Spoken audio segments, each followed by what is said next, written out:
Good morning students. आज मैं आपको साइंस का चैप्टर 3 पौधों तथा वन्य जंतुओं का संरक्षण एक्सप्लेन कर रही हूँ। पौधे तथा जंतुओं का वातावरण को संतुलित रखने में विशेष योगदान होता है। वातावरण को बचाना संरक्षण का मुख्य उद्देश्य है। प्राकृतिक संसाधनों का ठीक प्रकार से उपयोग करना ही संरक्षण कहलाता है। संरक्षण में किसी चीज को बचाना।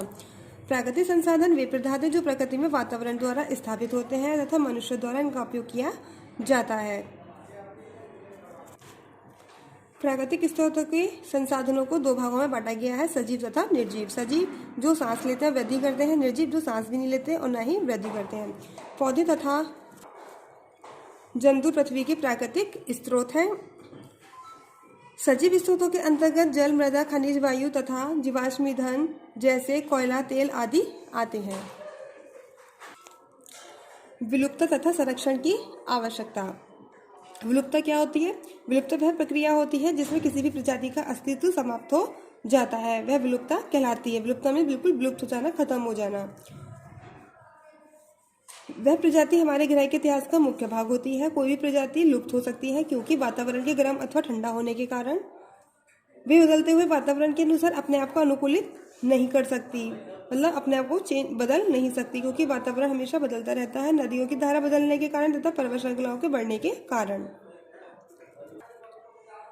प्रजातियां बदलती भी हैं। कुछ नए गुणों वाले जीवों का भी जन्म हो सकता है। ये गुण उनकी संतानों में भी आते हैं। यदि ये गुण उन प्रजातियों को वातावरण के अनुसार ढाल देते हैं तो वे प्रजातियां जीवित रह सकती हैं। अगर ऐसा नहीं होता तो वे विलुप्त हो जाती हैं। बदलते वातावरण के अनुसार जीवित रहने के लिए प्रजातियां संघर्ष करती रहती हैं।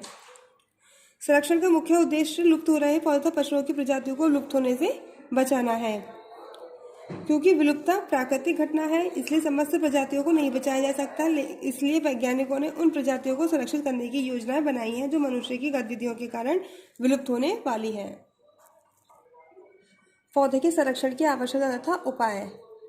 आने वाले समय में पौधों पर आने वाला संकट मनुष्य के लिए भी संकट है। लगभग 3000 प्रकार के पौधे भोजन के रूप में उपयोग किए जाते हैं। आजकल अधिकांश भोजन 15 प्रकार के पौधों से प्राप्त होता है। यदि जंगली पौधों को नष्ट कर दिया जाए तो भविष्य में भोजन के स्रोत क्या होंगे? बहुत सी औषधियां भी पौधों से प्राप्त होती हैं।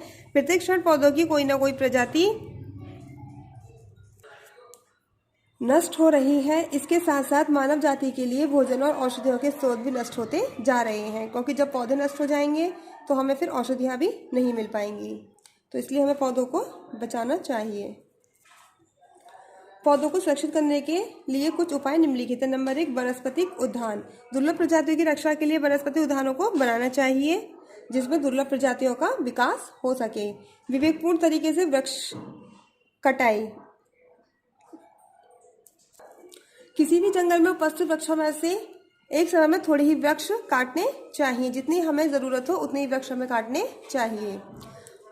वन संरक्षण, वनों की देखभाल करना तथा वनों में पौधे लगाना वन संरक्षण कहलाता है। वनोस्थापन मीन्स पुनः वन रोपण। पहले से ही वनों से युक्त भूमि पर बीजारोपण करना पुनः वन रोपण कहलाता है तथा वनों से रहित भूमि पर पौधारोपण करना वन रोपण कहलाता है। पशुओं द्वारा चरने को रोकना। मवेशी तथा अन्य पशुओं जैसे खरगोश, हिरन जो कि नवोदित पौधों को खा जाते हैं और पैरों से कुचल देते हैं, तो इनकी रक्षा के लिए पौधों के चारों ओर चारदीवारी करनी चाहिए और अन्य उपायों को अपनाना चाहिए। चारदीवारी में चारों ओर दीवार खड़ी करना। तो इस तरह जब दीवार खड़ी हो जाएगी तो जंतु अंदर नहीं घुस पाएंगे और इस तरह हम अपने पौधों को बचा पाएंगे। वन्य जीवों के लिए संकट। बहुत समय पहले पूर्वी उत्तरी अमेरिका में यात्री कबूतर नामक पक्षी बड़ी संख्या में पाए जाते थे। इनकी संख्या लगभग 20 करोड़ थी। मनुष्यों ने इन पक्षियों का शिकार अपने भोजन के लिए करना शुरू कर दिया। धीरे धीरे पक्षी खत्म हो गए और आज के समय में वे विलुप्त हो गए हैं। मनुष्य बहुत से जंतुओं को उनके प्राप्त अंगों के लिए मार देते हैं, जैसे हाथी को उनके दांतों के लिए और गैंडों को उनके सींगों के लिए मार दिया जाता है। बढ़ती हुई मानव जनसंख्या के कारण मनुष्य जंगलों को नष्ट करके रहने के लिए भूमि बना लेते हैं। आपने देखा होगा आजकल अधिक से अधिक मात्रा में वृक्ष काटे जा रहे हैं। ठीक है, तो वृक्ष काटने से क्या होगा? जहाँ जंगलों में जहाँ जानवर रहते हैं तो उनका आवास खत्म हो जाएगा। ठीक है। तो जिससे वन्य जीवों, हाथी आदि जानवर के खेतों और घरों तक आ जाते हैं और इनसे बचने के लिए मनुष्य उन जानवरों को मार देते हैं। पेड़ पौधों की कटाई से जंगल समाप्त होते जा रहे हैं, जिसके फलस्वरूप उसमें रहने वाले वन्य जीवों के वास खत्म होते जा रहे हैं तथा विलुप्त होते जा रहे हैं। वन्य जीवों के संरक्षण के उपाय। मनुष्य की कई गतिविधियों से वन्य जीव नष्ट हो रहे हैं और वन्य जीवों को बचाने के लिए निम्न उपाय किए जा रहे हैं।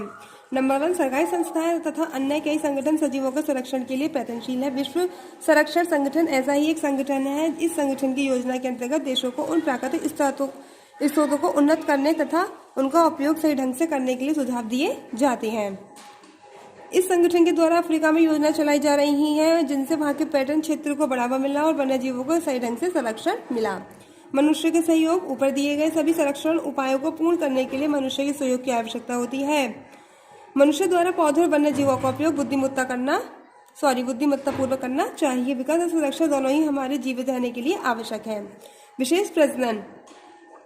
1960 में एक वन्य जीव अरेबियन ऑरिक्स विलुप्त होने की कगार पर था। जब उसे पकड़कर अमेरिका के चिड़ियाघर में भेज दिया गया, वहां प्रजननों की संख्या में वृद्धि की गई और 10 साल के बाद उन्हें जंगलों में छोड़ दिया गया।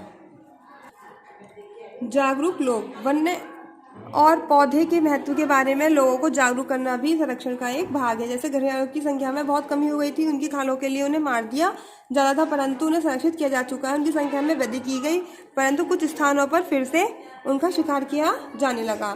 दुर्लभ प्रजातियों का पूर्ण संरक्षण। दुर्लभ प्रजातियों का पूर्ण संरक्षण देना चाहिए। एक बार इन दुर्लभ प्रजातियों का विकास कर दिया जाए तो ये प्रजातियां विलुप्त होने से बच जाएंगी और मनुष्य भी इनका प्रयोग कर सकेंगे। आई होप आपको चैप्टर 6 समझ में आया होगा। अब इस चैप्टर को आप दोबारा से स्वयं रीड करेंगे। Thank you.